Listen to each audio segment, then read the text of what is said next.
I probably wanted to be an MP from probably my middle teenage years, but wouldn't have dared say it in front of people. And that went on quite a long time, even when I was working in Parliament, because you always feared that, what, you know, that kind of reaction. So I kind of feel sometimes people from, let's say, a less university background in terms of their family, kind of feel it harder to go out there over the line and say, yes, I want to be an MP or a doctor, or, you know, because you fear that somebody would knock you down for saying that.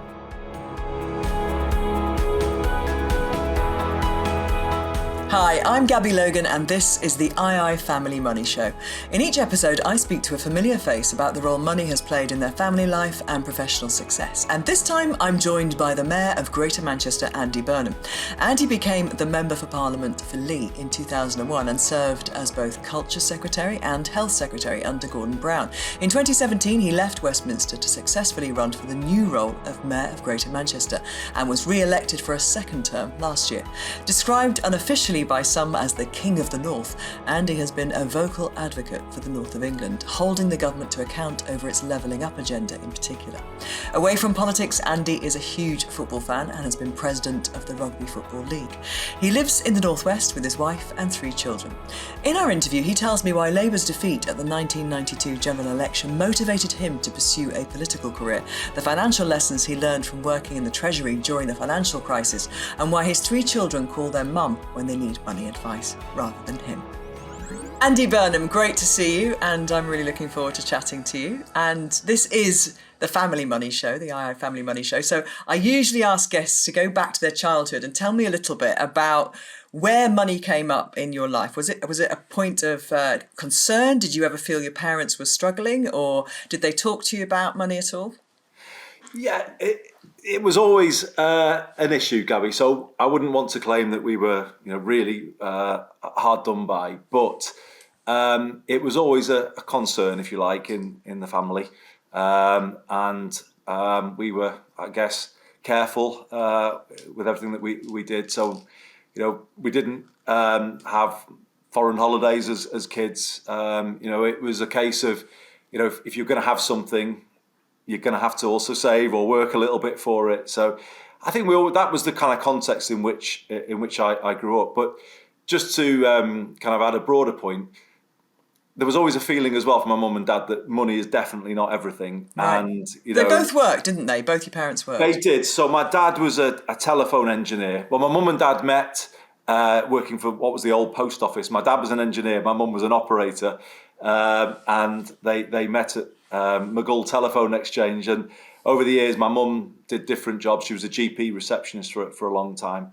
My dad got a job in Manchester, so they moved us all from Liverpool to Manchester, hence that connection. So we were in a home where I would say we were kind of, we were comfortable but not well off, I guess is the way I would describe it. So money wasn't abundant to the point where you didn't have foreign holidays. Did they ever save anything? Did they ever talk about pensions? Were they relying on state pensions? No, I think my dad had an occupational pension, but there was always a feeling that they did have to be careful about things, and that was if they led us to sort of kind of pick up something from them. It was always that keep a steady approach to your work. Always put something aside.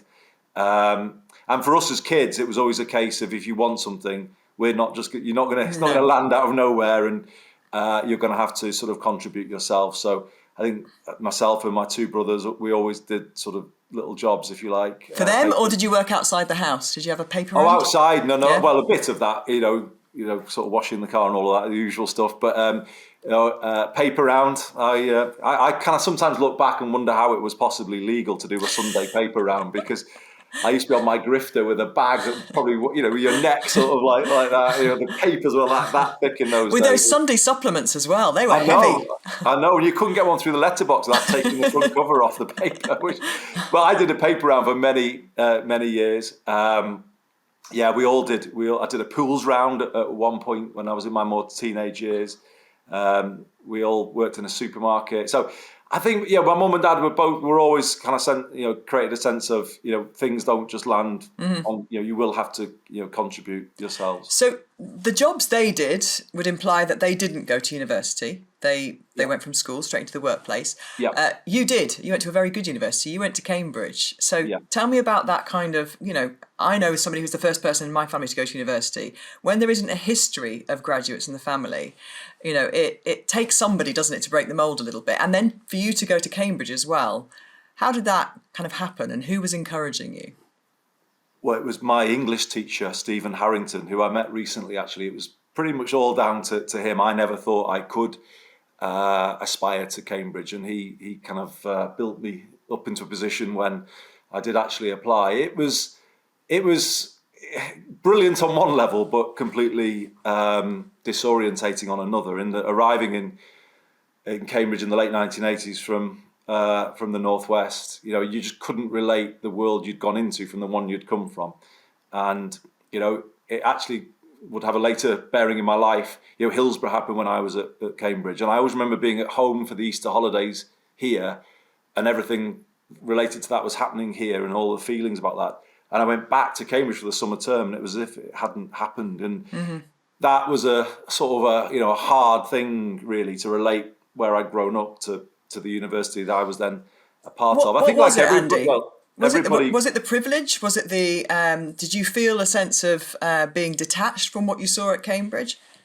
Oh, definitely. I kind of loved it as well, but I also had that imposter syndrome that people would have if their parents hadn't been to university. Kind of feeling that somebody's going to tap me on the shoulder here and throw me out at any given moment. And I was surrounded by these very confident people who spoke in a sort of way that I'd never really heard before. And it took me about, I would say, 18 months, 2 years to work out they were talking complete rubbish half the time. It sounded so good for that 2 years. But... Did you feel like you had to adopt their traits? Because I've always found that quite interesting as well. That do I morph into them, to fit in, or am I going to carry on being true to who I am and where I'm from? Because that's really hard for a young person.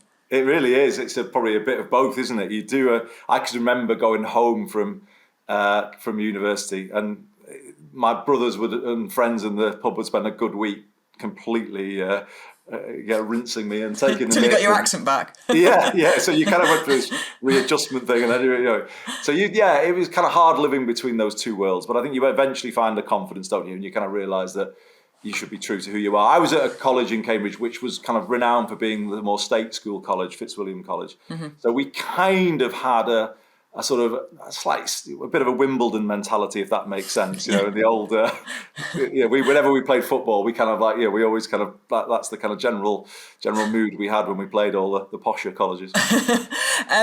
So you went and did English, and then ended up eventually as Chief Secretary to the Treasury, right? So there's a big kind of learning that needs to go on there. You think of somebody that works in the Treasury as being somebody that might have done an economics degree, so let's start talking about your political ambitions and where they became a real thing. Was Cambridge the place where you started to be a lot more active politically?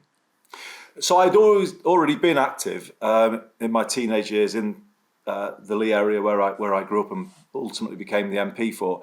And actually, when I got to Cambridge, it was the opposite. I went along to some of the university kind of political societies and kind of felt it was not real. It was different, and people were kind of playing at it. I always remember there was a really salutary moment in my my university days when I was getting a grant. So I got one of the old. It's barely believable, is it? That once a month, I tell my kids this. That once a month, I went to the purser's office, or the purser, one of the two, and had to pick up a cheque from Cheshire County Council. To me, it's just unbelievable, that, isn't it? Yeah. And they're like, what? And I used to get a grant, a maintenance grant, and I remember when my younger brother came to stay with me, and he was not so much on the university route and quite sceptical about it. So he was staying with me in Cambridge, and I remember saying to him one day, "We're going to go on a grants not loans march today, and are you coming with me?" And he was like, "No chance."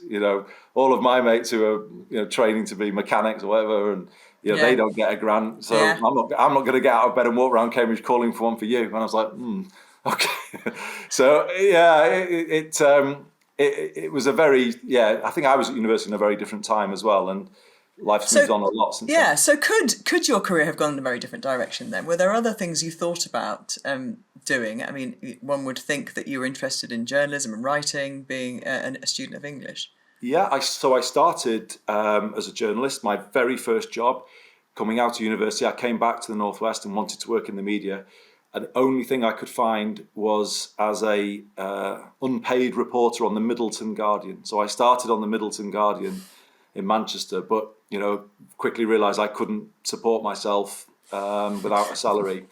And I did, I think, what many people of my generation did, eventually realised that you had to move south if you really wanted to get on. And so I carried on working in London as a journalist. But it was around the time of the 1992 general election, and I was very much sort of involved in that, sort of emotionally involved in it, and did a little bit of campaigning.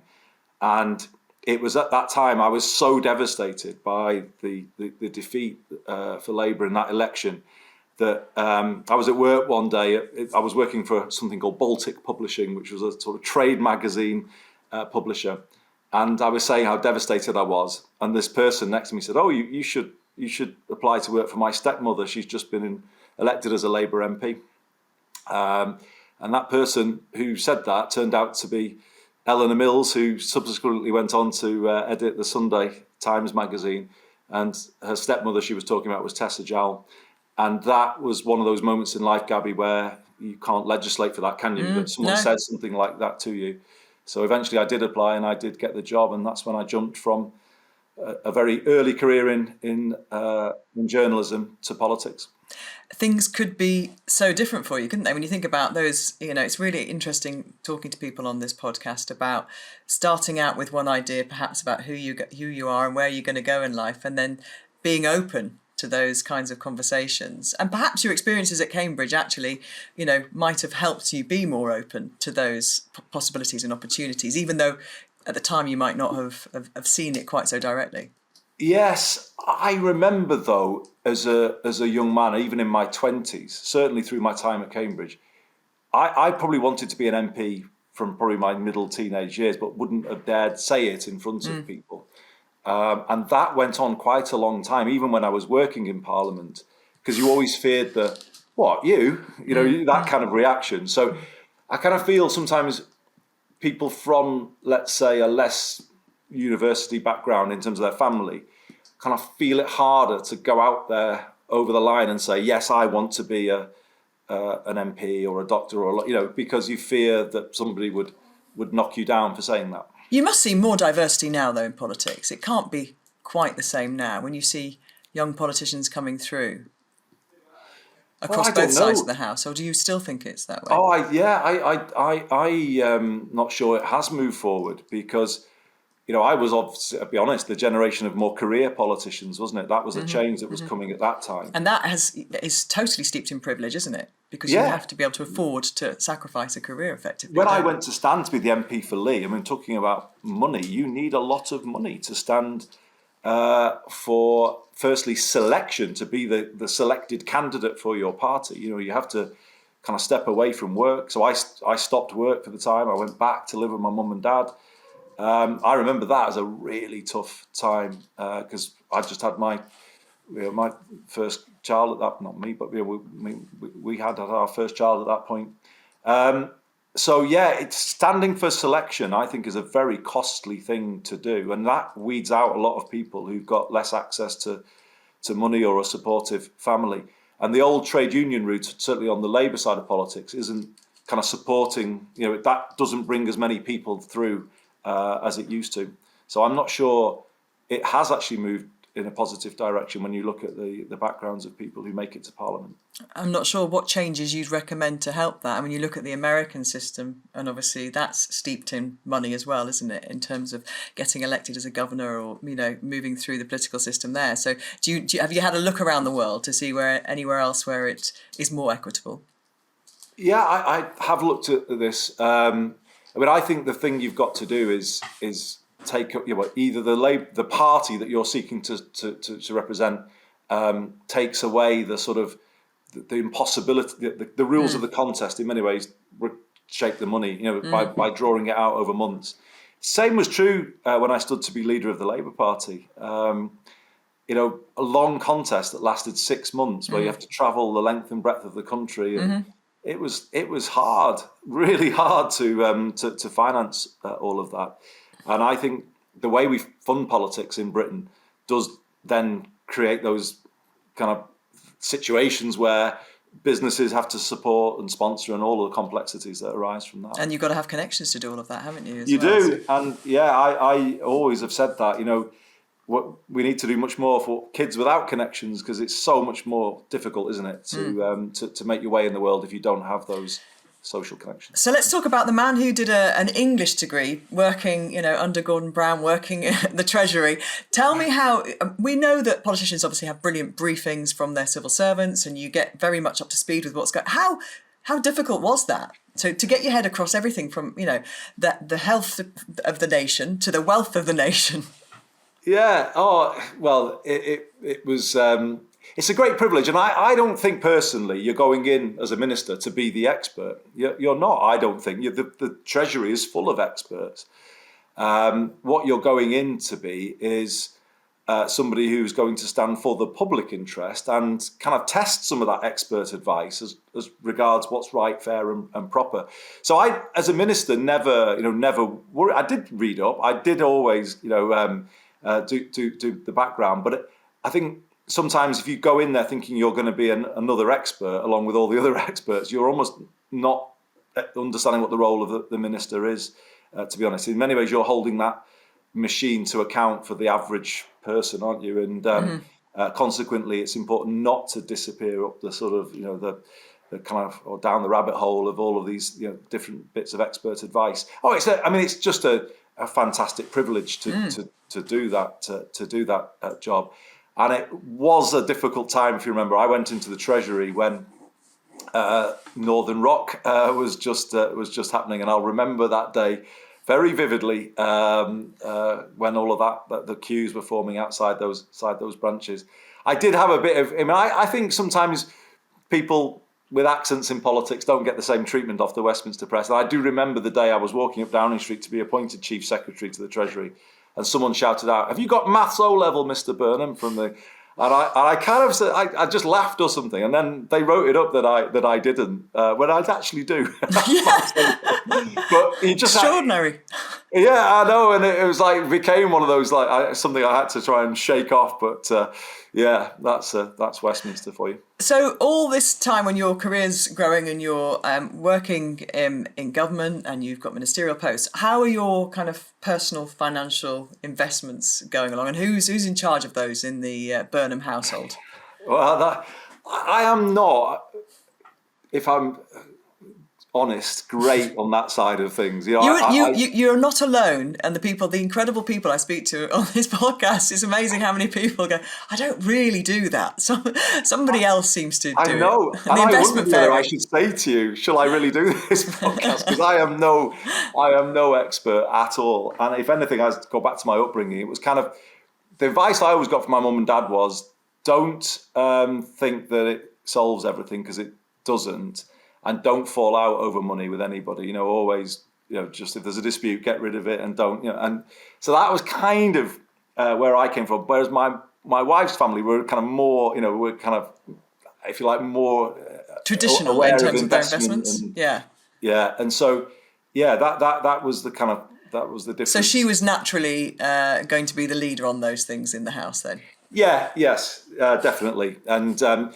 Just more, I guess politics is like excuses, isn't it? But the job is so consuming in terms of what you've got to do, to support your public role, that sometimes, the capacity to do all that stuff is a bit limited. Well, I've spoken to Alistair Campbell on this podcast, and it might not surprise you to know he doesn't do anything at all when it comes to the family finances. Fiona does all of that. So, you're definitely not alone. We're a pretty good parallel to those two, I think. So. I'm desperate to know whether Gordon Brown did his own. I mean, that would really then blow the kind of lid off all of this if he turned around and said, no, I didn't do any investments. Sarah did all of that. But working that would be a revelation. I don't know. I think he probably did, actually, Gordon. Working alongside and for somebody like him, who has such, astute and deep financial kind of knowledge and was steeped in that area. Did you learn anything from those kind of conversations about your own personal investments? Oh, well, I learnt a huge amount from Gordon and Alistair Darling, who was Chancellor at the time. Because if you remember, it wasn't just Northern Rock. Things then went into meltdown overall. And Gordon's role in kind of providing leadership, because what I learned was just how quickly, something I'd taken for granted as somebody who'd not grown up with a strong financial background, who wasn't employed in finance. You kind of you think, don't you, that the financial systems of the country and the world will be rock solid, and they'll be there, and they're just like the fundamentals of life. And I do go back to that day in the Treasury at seeing how, being alarmed at just how fragile that situation was.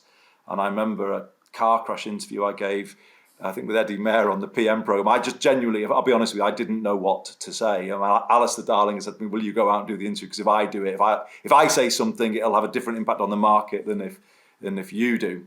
But the truth was, none of us, people didn't know what to say at that moment. Because could you say, don't form a queue outside? If they were logically forming a queue, because it was really, really tough. And I will say, hands up, it took. I didn't understand what was happening and what you needed to do to stop it. And it was only in the days that followed that I began to see how Gordon and Alistair kind of realised that if nobody steps in, this thing does go into free fall and keeps falling. Was that day when you were doing those interviews, was your impression that things would right themselves? Did you just feel, because of that upbringing where they were rock solid institutions, that this would just be okay, or were you just not briefed well enough? It was. I don't think anybody was, because I don't think, when had we seen that in Britain in living memory? Queues outside a bank, as it was, but a building society that became a bank.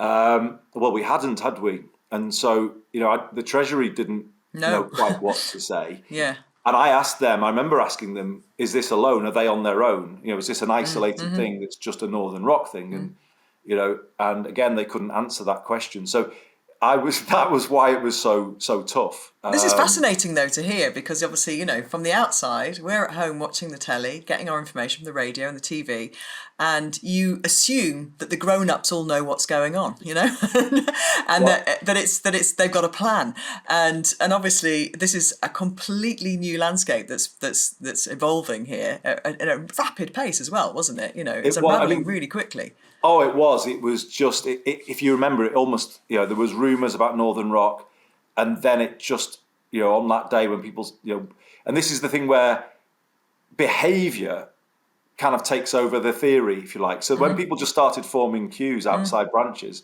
the image of one queue outside a branch led to another one. Led to another one. We saw that in the pandemic as well, didn't we? When people were told we're not going to run out of toilet roll, but they still went and bought the nation's toilet rolls. You look back at that, don't you, and think, what on earth were they doing with those toilet rolls all through that period? Extraordinary, yeah. But the psychology of behaviour is fascinating, isn't it? How do you legislate for that in those moments? I mean, you're right. It's a really interesting parallel, that, isn't it? Once that is happening. It's the same, I guess, with petrol more recently, isn't it? You can't... Those crazy 2 weeks we had where people were queuing around the block for petrol. So that's enormous learnings for you as as a politician to go through those experiences. And obviously you were you look back now, a moment in history that will be taught, to future generations, really, that political time and what was going on with the economy and banks. And when you came through that and moved on in your political career, what did you take with you there that made you better at your job? I think it was something around the unpredictability of events. I think the Northern Rock situation, then the financial crash that we've had, has almost become the norm now, hasn't it, in the times that we're in. At that time, I think that was the first shock that hit what felt to be quite a stable world, really, at that moment in time. But what has happened is they've kept on coming, haven't they, over the decade or more since. We're just being hit by repeated shocks. And I guess what I've come to view now is nothing is a given at all, and you need to act with quick judgments in moments that we're living through, and be clear about what you think rather than caught in the headlights. So in the pandemic, I very much adopted that approach. Even though at times, you might call something wrong, it was better to come out and say, well, look, I'm in a leadership position. We've not lived through this before, but I'm saying that I feel this is the right thing to do. And it would have been the same after the Manchester Arena bombing, where I just had to get out and, provide that leadership, because people, as you said before, will look to people in positions of responsibility. And the world moves so quick these days that you don't get the luxury of pondering over it for 3 or 4 days. You have to be able to form a coherent response in that moment. And misinformation can spread so quickly as well, can't it, because of social media? So if we don't have our leaders coming out with something that is, perhaps they don't have all the knowledge, but there is something that needs to be said, reassuring people, or just making some kind of decision. It is interesting actually how politics has changed so much because of all these kinds of huge things that keep happening, and how people trust, or maybe they trust less, who they trust, where they go for their information. Yeah, definitely, Gabby. I mean, I think social media changed politics. The question is, did social media also help change the world, and has it created some of this volatility that we're living through? I think it probably has, to a degree. And the question is, what does the politician do in those circumstances? How do you engage in that kind of? It's a very. I've always said that I was 16 years as the MP for Leigh.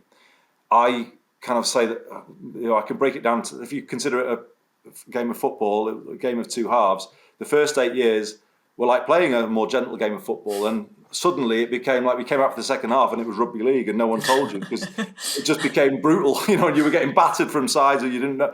That social media changed politics that fundamentally. It really did, because you didn't get that luxury anymore of thinking about things, mulling it over, and you just were getting hit repeatedly from all sides. And I think that has changed politics, and I'm not sure we've ever acknowledged just how much that has changed politics.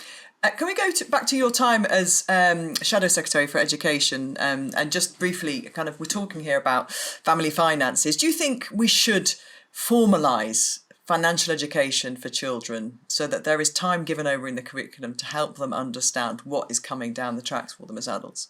100%. And actually, it's a call I get from teenagers in Greater Manchester all the time. They talk about a curriculum for life. And I think it does reflect the sense that the modern world has become a lot more complex, and that they feel they need, and I think they're right, much more guidance to be able to navigate this complexity and develop a literacy about finance and other things. It's still the case. I remember learning how to make all kinds of strange things at school, like a Victoria sponge or a chocolate. I've never made one ever since school, but I did for a while get taught those kind of things. And yet you don't get taught about the basics of a bank account, do you? Or managing a budget. And definitely, I think that curriculum for life idea should be at the heart of the curriculum. Financial literacy kind of brings emotional and mental well-being, doesn't it? If you don't give people those skills, I think you're leaving young people quite exposed.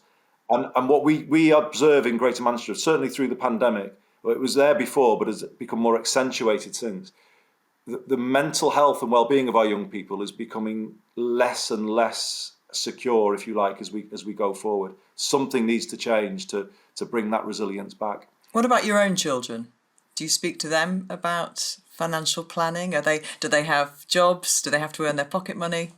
They do have jobs, actually, and I'm pleased to say that, because we have adopted the same thing, that good things don't just land out of the sky, and and people don't have to work for them. So yeah, they do all work in different things. One in McDonald's, one at a bar in Liverpool. Another one worked in a restaurant in London for a long time. So they've all, I'm pleased to say, they are all hard workers. They're grafters.